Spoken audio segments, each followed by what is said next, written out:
retourner sur la prune, donc avec une intervention de Ghislaine Monteils du CEFEL, donc responsable qualité conservation, et qui va nous parler des techniques de conservation de prunes américano-japonaises. Donc Ghislaine, tu as un peu moins de 15 minutes. Oui, tout à fait.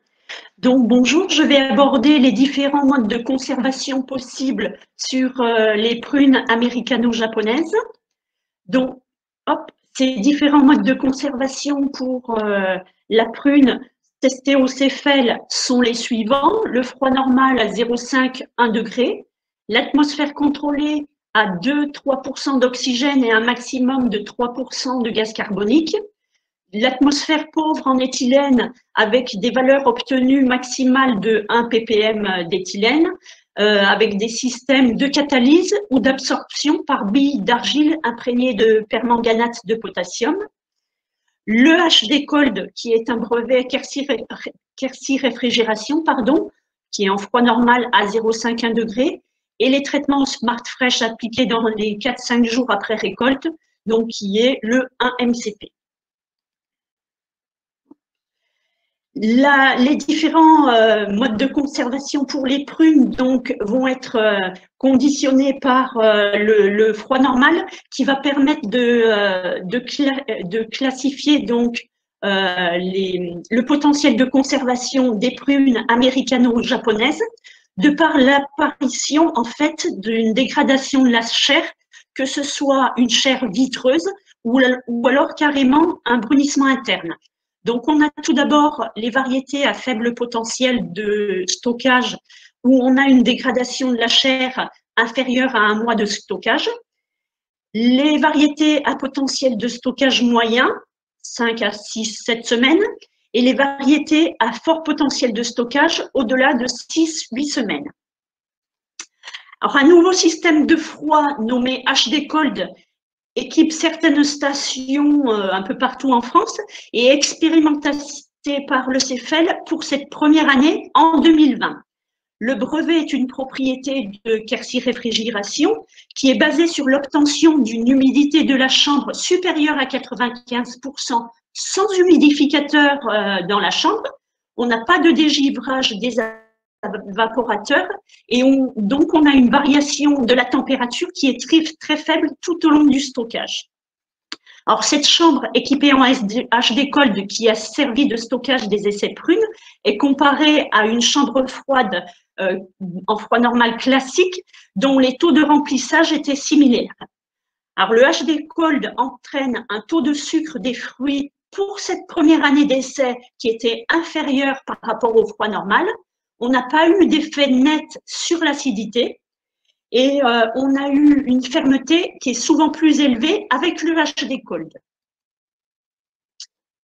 Comme vous pouvez le voir sur les deux graphiques, la fermeté au Durophel et la fermeté de la chair sur deux variétés à faible potentiel sont plus élevées lorsque la conservation HD Cold par rapport au froid normal. Alors, comme on peut voir sur le graphique de gauche, l'indice Durophel est maintenu en sortie frigo et pour certaines mesures après 4 jours. Par contre, pour la fermeté au Pénéfel, on a une efficacité qu'en sortie frigo. Après passage à température ambiante, les mesures du Pénéfel pour le froid normal ou pour le HD Cold sont similaires.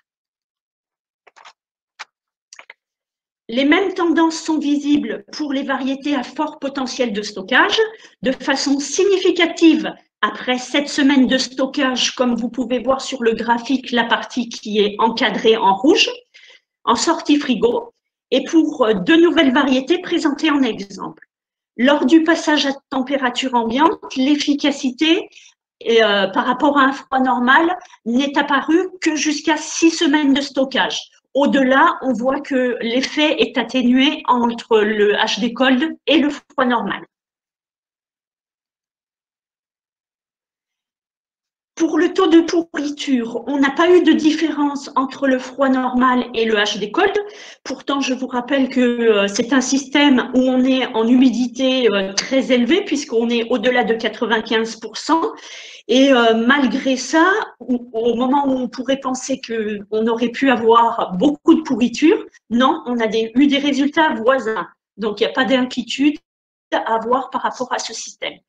Pour le pourcentage de fruits atteints de chair vitreuse ou de brunissement interne, on a eu des résultats voisins pour les variétés à faible potentiel de stockage. On a eu des résultats inférieurs pour les variétés à potentiel moyen. Et pour les variétés à fort potentiel, on n'a pas eu d'apparition de dégradation de chair, que ce soit pour le froid normal ou le HD cold. Alors, comme vous pouvez voir sur ce graphique, où deux nouvelles variétés à moyen potentiel de stockage sont présentées, on observe une différence sur le brunissement interne des fruits conservés en HD cold par rapport à ceux conservés en froid normal. Dès la sortie frigo pour la variété 1 récoltée en deuxième date et la variété 2. Après passage à température ambiante, sur la partie de droite du graphique, on a une dégradation de la chair qui est amplifiée par le froid normal et la conservation en HD cold continue à freiner le symptôme. Alors pour la variété 2, on peut voir, je ne vous présente pas dans le graphique, puisque tous les fruits étaient au même niveau. Tous les fruits étaient atteints de brunissement de la chair. Merci de votre attention et je vais vous laisser 2 secondes un tableau qui montre les différentes variétés par rapport à leur potentiel de stockage dont je vous ai parlé précédemment.